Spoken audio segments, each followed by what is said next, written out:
Bonjour les enfants, bonjour à tous et Shavua Tov, j'espère que vous allez bien. Ce matin, nous sommes le dimanche de Parashat Vaïra et ce matin, nous allons voir ensemble comment est-ce que Moshe Rabbeinu est prêt à partir chez Pharaon, malgré qu'il risque la vie, parce que devant les portes du palais se trouvent des gardes, des lions, des guépards, des panthères qui protègent le palais et protègent Pharaon.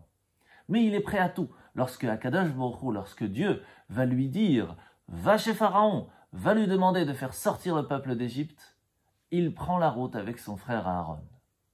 C'est ainsi que l'on voit comment est-ce que nos sages sont prêts toujours à tout, même à risquer leur vie pour essayer de nous protéger. Il faut savoir que cela se fait dans chaque génération.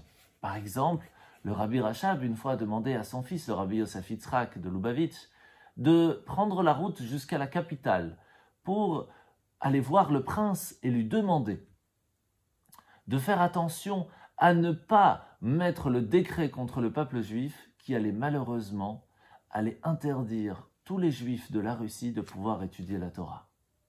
C'était un risque, car il était totalement interdit pour un juif de rentrer dans la capitale. Encore plus de ça, de rentrer dans la salle du palais, et encore moins pour aller voir le prince. Alors le Rabbi Yosef Yitzhak demanda à son père, « Que dois-je faire? Dois-je risquer ma vie ?» Et la réponse a été oui.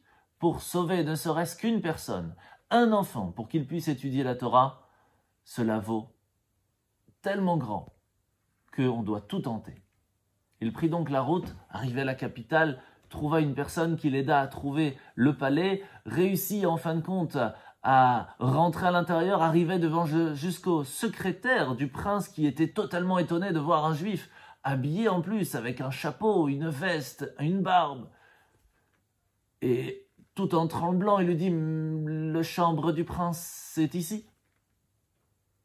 Il va jusqu'à la chambre et quelques minutes avant, le prince était sorti. Il rentre à l'intérieur et se retrouve seul dans le bureau du prince. Il voit devant le bureau deux tas. Un tas avec les dossiers qui ont été traités, qui ont été acceptés, et un autre qui ont été rejetés. Il trouva alors, dans le tiroir du bureau, le décret qui était prévu contre le peuple juif. En vitesse, alors que c'était extrêmement risqué, il risquait sa vie. Il prit alors le tampon qui était rejeté, le mit sur la feuille et le mit de côté des dossiers déjà traités. Grâce à cela, pendant plusieurs années, ils ont eu encore la possibilité de faire la Torah et les mitzvot de façon plus simple. Et tout cela parce que Rabbi Yosef Yitzhak était prêt à risquer sa vie pour qu'un enfant puisse encore étudier la Torah.